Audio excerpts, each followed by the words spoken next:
The British Empire once covered 13 million square miles and held sway over 458 million people.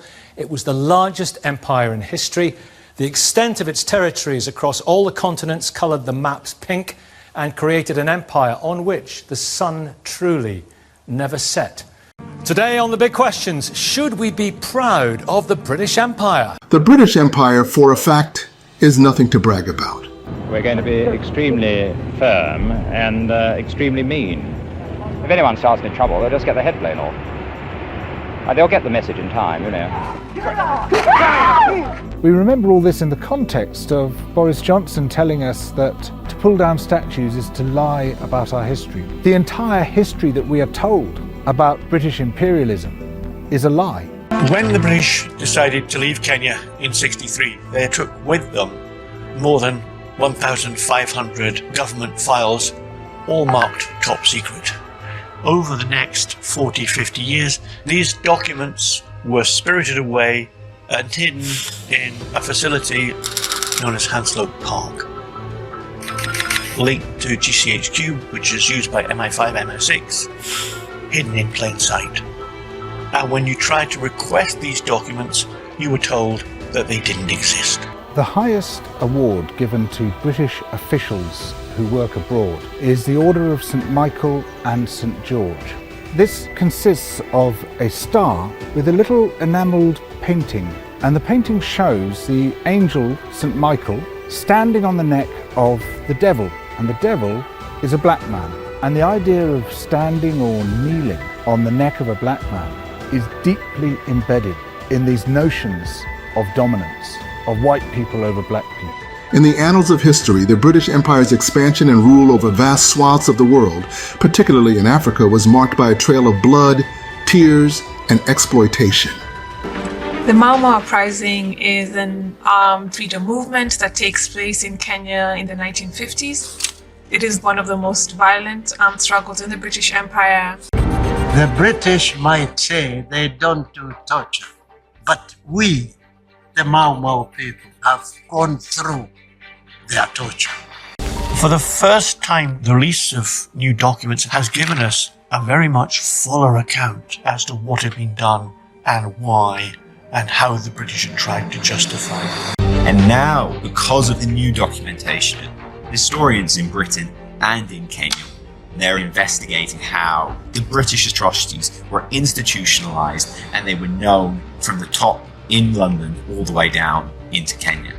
The veneer of so-called civilization and modernization hid a sinister reality of brutality, cultural destruction, and economic plunder. Here's the shocking one for India.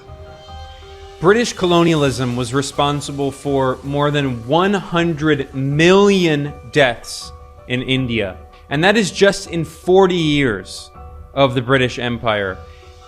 Britain colonized the Indian subcontinent for nearly 200 years. So just 40 years of those 200 resulted in more than 100 million deaths. This is according to a study that was done by an economic anthropologist who's a very good scholar named Jason Hickel. It really flips the script as to who is uncivilized.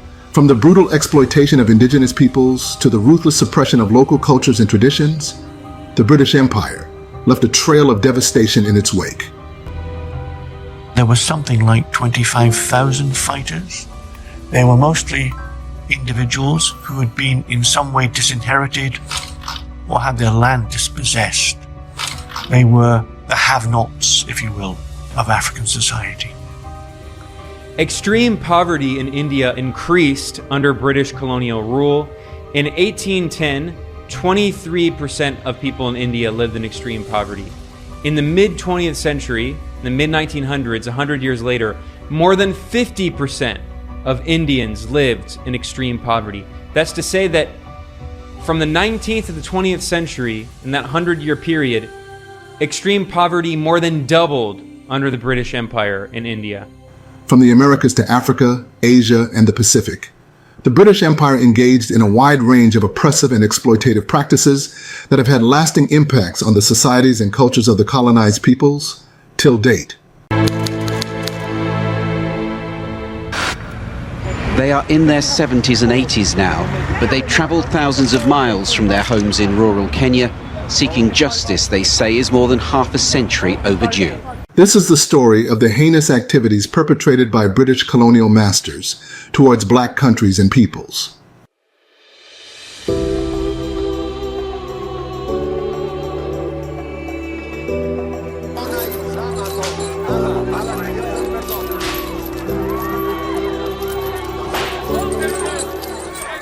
One of the most well-known examples of British colonial crimes is the transatlantic slave trade, in which millions of Africans were forcibly taken from their homes and sold into slavery in the Americas. The British Empire played a significant role in this brutal and dehumanizing trade, profiting immensely from the labor of enslaved people while subjecting them to unimaginable suffering and cruelty. British ships carried over 3 million enslaved people across the Atlantic, condemning them to a life of inhumane conditions, physical abuse, and forced labor on plantations. The echoes of slavery still haunt the descendants of those who suffered. But that's not all. There are myriads of other crimes perpetrated by the British colonial lords. Even though measures were taken by British officials to erase some of these ugly incidents from their colonial pasts, ardent historians and scholars are relentless in uncovering the can of worms that proves years of Africans' terrific living and assaults from colonialists. In the journey that we embark today in this video, we are on a mission to briefly unravel these crimes one after the other. Before we continue, do not forget to support our efforts by hitting the thumb button, share with your family and friends to keep spreading our eye-opening Black narrative, and consider subscribing if you are yet to. Without further ado, let us dive in. Sir Evelyn Baring was governor of Kenya when Kenya was a colonial possession of the United Kingdoms. And while he was there in the 1950s, he instituted a system of concentration camps, which even his own Attorney General compared to those run by the Nazis. He drove into these concentration camps and fortified villages, almost the entire population of the Kikuyu people, then numbering over 1 million people. Huge numbers died, some of them of starvation and disease, many beaten to death, burnt to death, tortured to death. Repeatedly, men were castrated. In some camps, almost the entire population of children died. The British Empire was much more invasive and destructive than many people realize. The British Empire was the largest the world has ever seen. At its zenith, it controlled roughly a quarter of the world's population and landmass. This colossal achievement was built upon systematic violence, from colonial mass killings and concentration camps to engineered famine and systematic torture.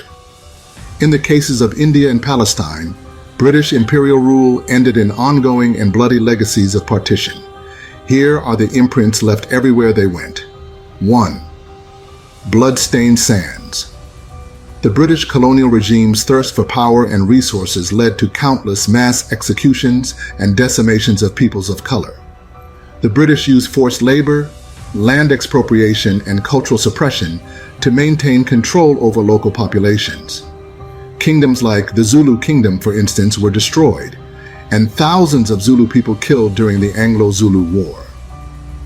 In Kenya, the Mau Mau uprising was met with brutal force, resulting in mass detentions, forced relocations, and extrajudicial killings. Nigeria's Biafran mass killings saw thousands of Igbo people slaughtered. These atrocities were perpetuated under the guise of maintaining order and suppressing rebellion. 2. Stolen lands. Millions of Africans were forcibly removed from their lands to make way for British settlers and colonial projects. The British colonial regime in South Africa implemented apartheid policies, leading to the displacement and marginalization of black people. The legacy of land expropriation continues to haunt black communities until today. 3. Economic shackles. British colonialists exploited Africa's natural resources, including gold, diamonds, and oil, for British benefit. Local economies were forced to rely on British trade and goods, leading to economic dependence and underdevelopment. The economic legacy of colonialism still stifles black countries' growth and development. 4. Cultural erasure. British colonialists looted cultural artifacts, destroyed traditional institutions, and imposed Western values on African societies. local industries were destroyed, and African economies were forced to rely on British goods and trade.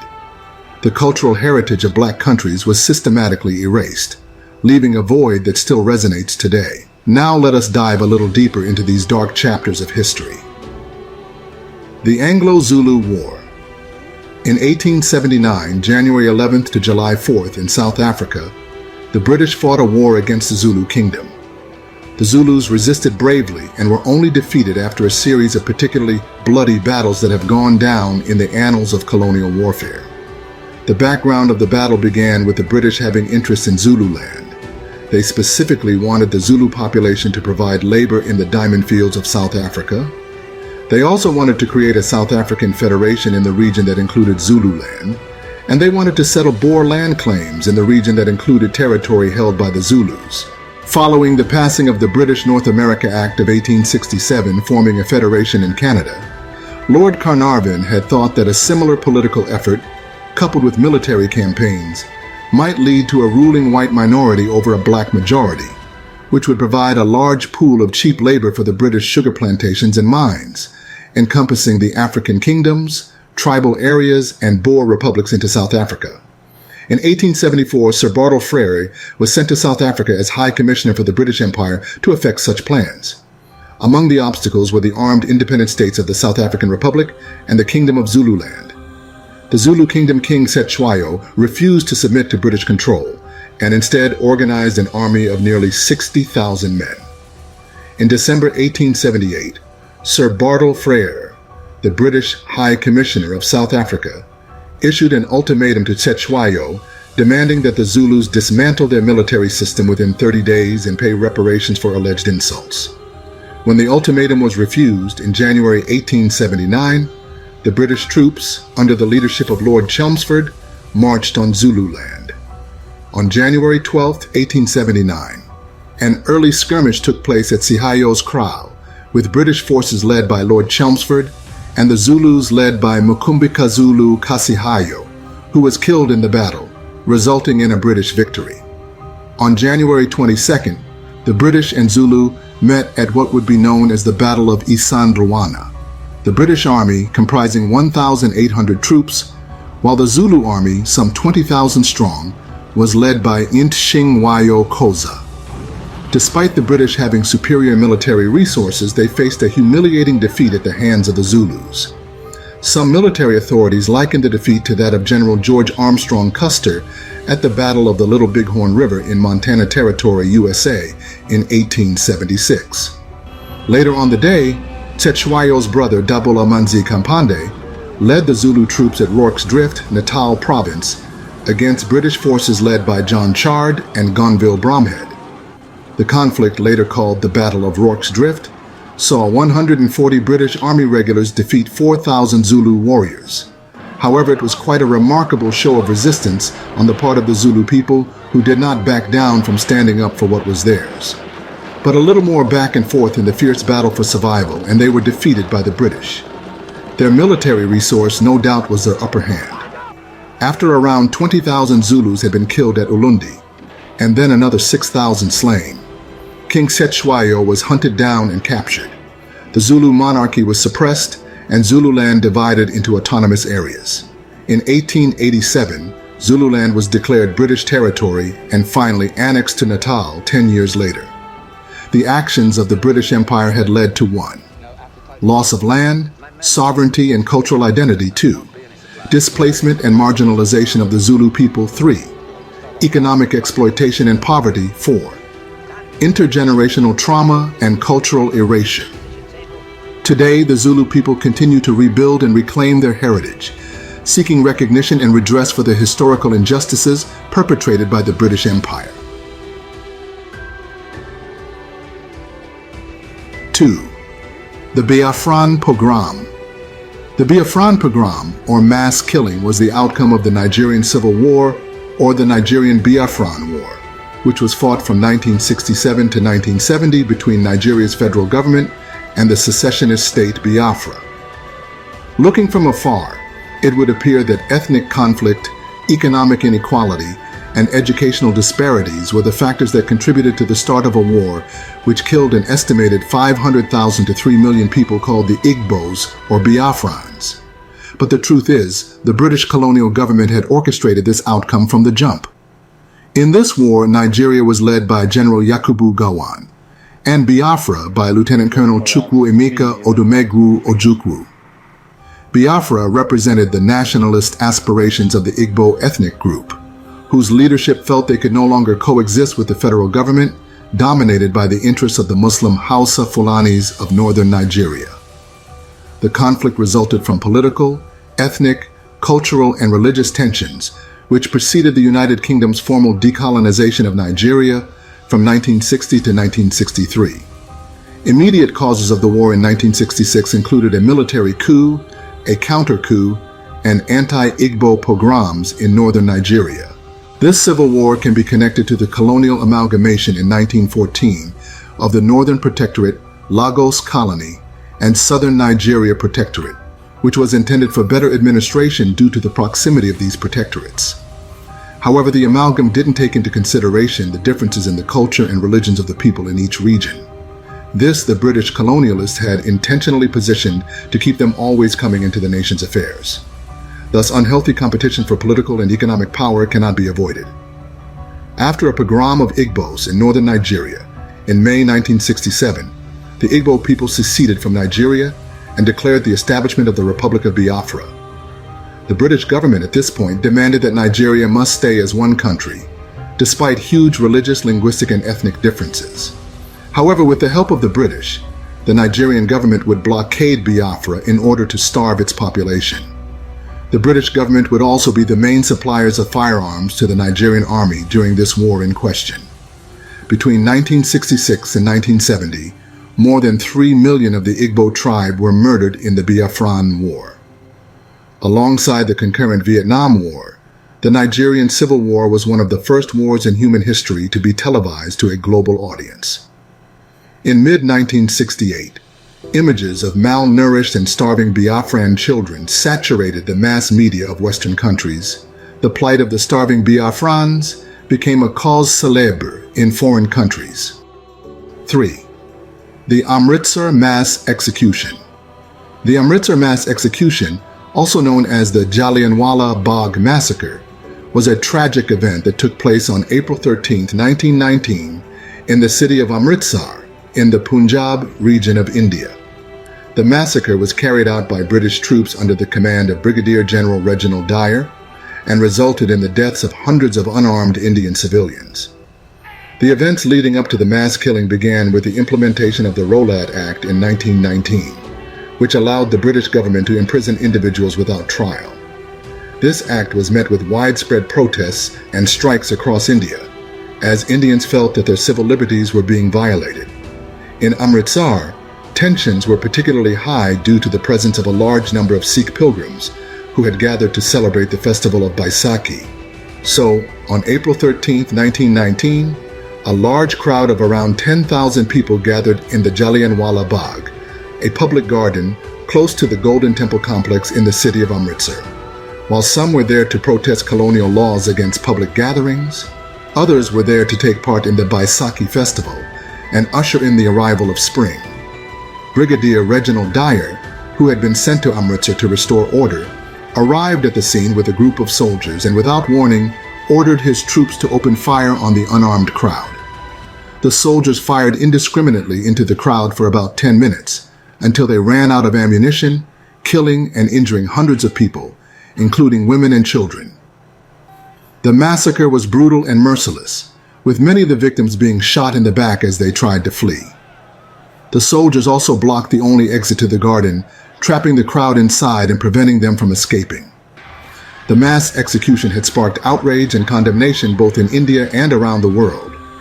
Mahatma Gandhi, who was leading the nonviolent resistance movement against British rule, described the mass killing as an act of wanton cruelty and called for a nationwide protest. The British government, however, defended Brigadier Dyer's actions, claiming that he had acted in self-defense and to maintain order. In the aftermath of the deed, the British government set up a committee of inquiry known as the Hunter Commission to to investigate the events at Amritsar. The commission found Brigadier Dyer guilty of excessive and indiscriminate force, and he was removed from his command. However, he was not prosecuted for his actions and was even hailed as a hero by the British public, who raised £26,000 for him as a thank you.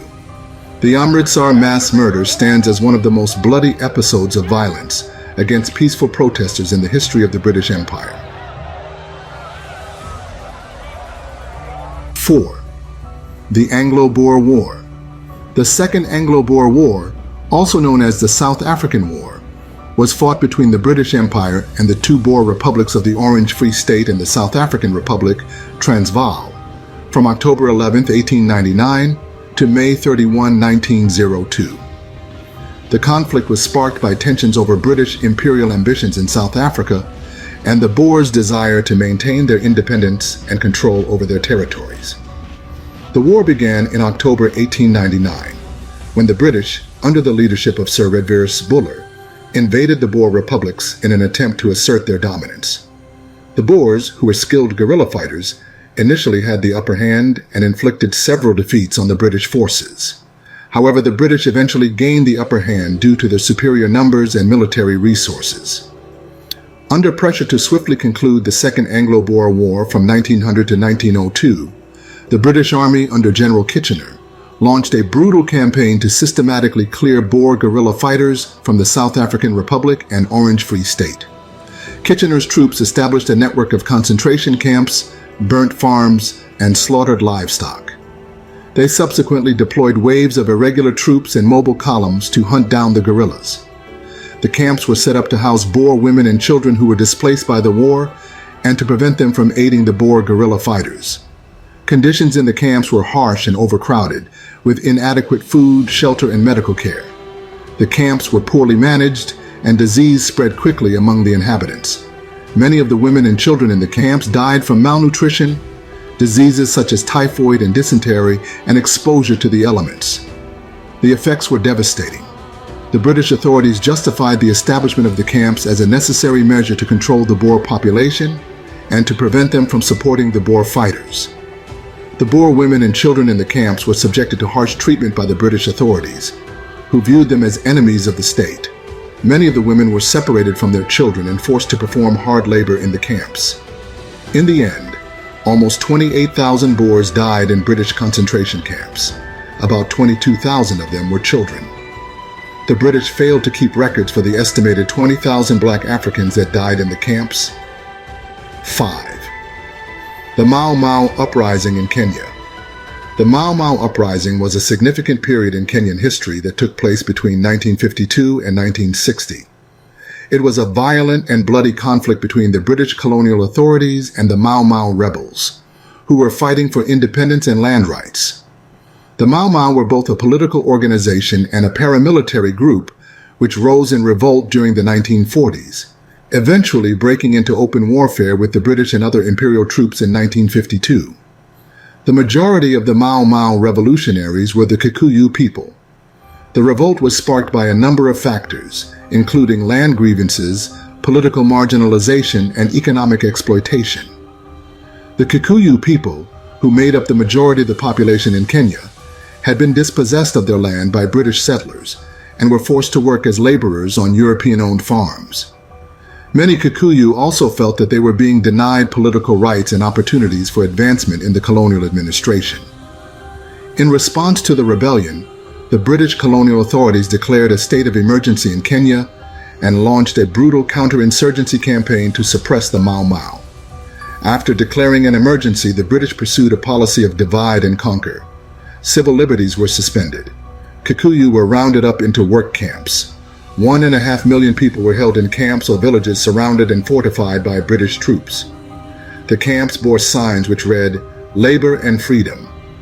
Torture and mass executions were common, including men being raped with bottles and other devices by guards. The grandfather of Barack Obama, Hussein Onyango Obama, suffered severe mistreatment in the camp where he was held, which included having pins forced under his fingernails. Inside the detention camp, surrounded by barbed wire, the British authorities held almost the entire Kikuyu population of 1.5 million for over 8 years, from 1951 to 1960. While some Kikuyu were dragged by military vehicles until their bodies broke into pieces, others were mauled by guard dogs before being executed. The numbers who died in the British camps are unknown because the Colonial Office and Foreign Office connived to destroy the documentation. Although officially released, British records indicated that there were only 80,000 Kikuyu and other tribesmen incarcerated in the camps during the Mau Mau uprising. Recently discovered documents and other records indicate that nearly the entire civilian population was placed in the camps. The British government, after being continually defeated in the High Court, agreed to settle the Mau Mau case in the year 2013.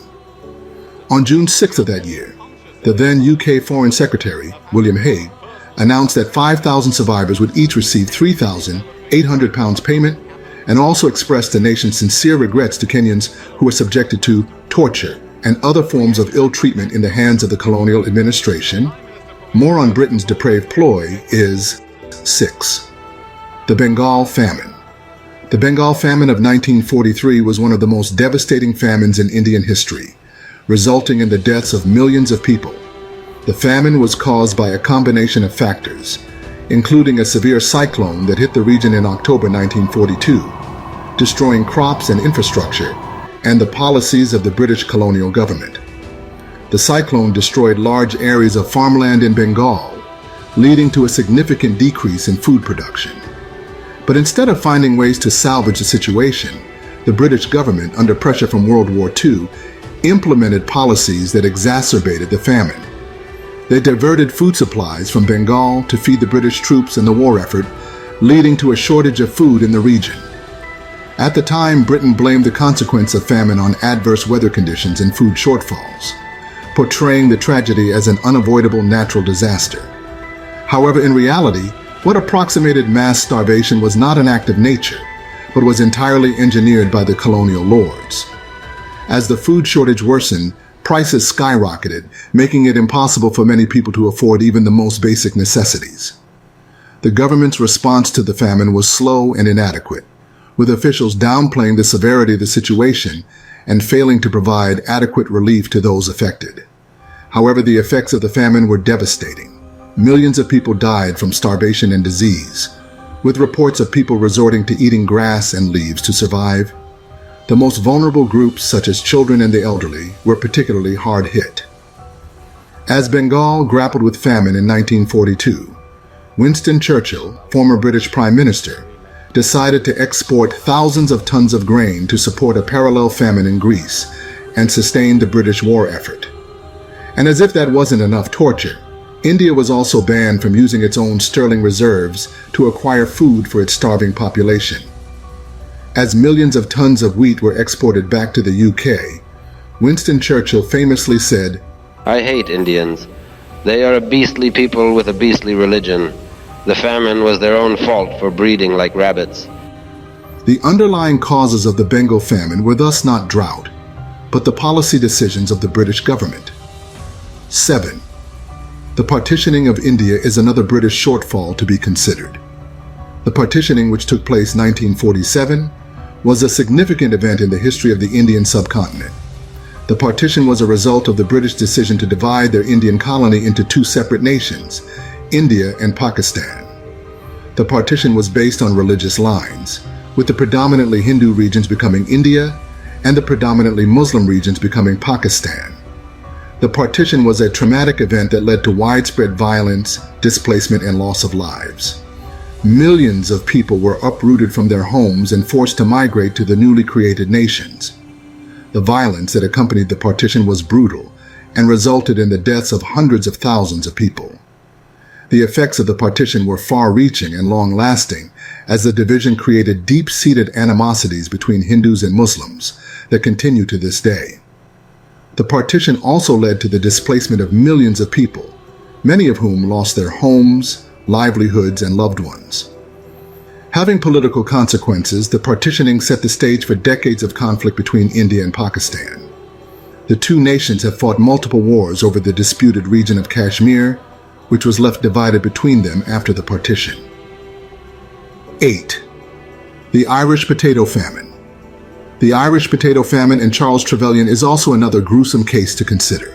We might agree that the British did not cause what we know as the Irish potato famine, which affected potatoes across the continent of Europe as well as Ireland. It was caused by a potato blight that destroyed the potato crops. But the starvation in Ireland and the deaths which resulted from the famine were wholly preventable, and the British Empire did nothing to prevent it other than assign a man with a near-psychotic hatred of the Irish in general, and the poor in particular, Charles Trevelyan, to direct their policy. As the rate of deaths from the famine were nearing their peak, the man tasked with providing aid to the suffering wrote to Lord Monteagle that the famine was an effective mechanism for reducing surplus population. In 1845, the year the famine began, Ireland was part of the United Kingdom of Great Britain and Ireland. For several decades, Ireland had grappled with poverty and unemployment in its cities, and though there was ample Irish representation in the British Parliament, few workable solutions to the Irish problem were proposed. Irish resentment of the British and British contempt for the Irish was palpable.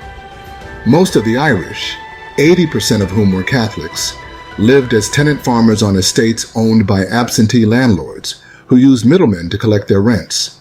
The crops the tenant farmers grew were for export, and the profits went to the landlords.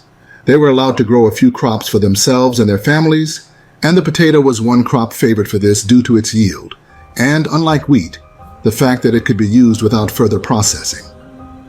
When the potato crops failed, they were left with no food, little money, and spent their days working crops which would provide no food for themselves. In response to the famine, the British government attempted to provide aid to these tenant farmers by removing tariffs on grain to lower the price of bread, the Corn Laws. This act led to the fall of the British government, and the new government adopted the attitude of laissez-faire towards the crisis. Charles Trevelyan was assigned to administer the new government's response to the famine. Trevelyan believed that the famine was the judgment of God to teach the Irish a lesson, and did little to provide help to the starving. Whatever aid that was sent to Ireland from the British government and other charities around the world was his responsibility to distribute, and he delayed the delivery as much as possible or tied its distribution to labor requirements. In 1847, Parliament passed the Irish Poor Laws, which established both workhouses and soup kitchens. The export of food from Ireland during the famine reached new heights as the Irish people starved. In the case of the starving Irish, the food they grew for the profit of the landowners was too expensive for them to purchase. At a minimum, the famine led to over 1 million deaths, and over that number of Irish emigrated, many to the United States and Canada. In 1860, one of the founders of the Young Ireland movement wrote, "The Almighty indeed sent the potato blight, but the English created the famine." However, these are only some of the crimes perpetrated by the British, as they carried out the greatest land grab the world has ever known. There were the torture centers in Aden in the 1960s, where nationalists were kept naked in refrigerated cells. There was also the British invasion of the Chinese state of Tibet in 1903, leading to the deaths of an estimated 2,700 Tibetans. The list could just go on non-stop. In conclusion, the legacy of British colonial crimes continues to impact the world today, as many former colonies still struggle with the social, economic, and political consequences of centuries of exploitation and oppression. The effects of colonialism can be seen in ongoing conflicts, poverty, inequality, and discrimination in many parts of the world. That brings us to the end of yet another video segment. Don't forget to support our efforts by hitting the thumb button. Share video with your families and friends to keep spreading our eye-opening Black narrative, and consider subscribing if you are yet to. We are glad to have you. Thank you for watching, and see you in the next video.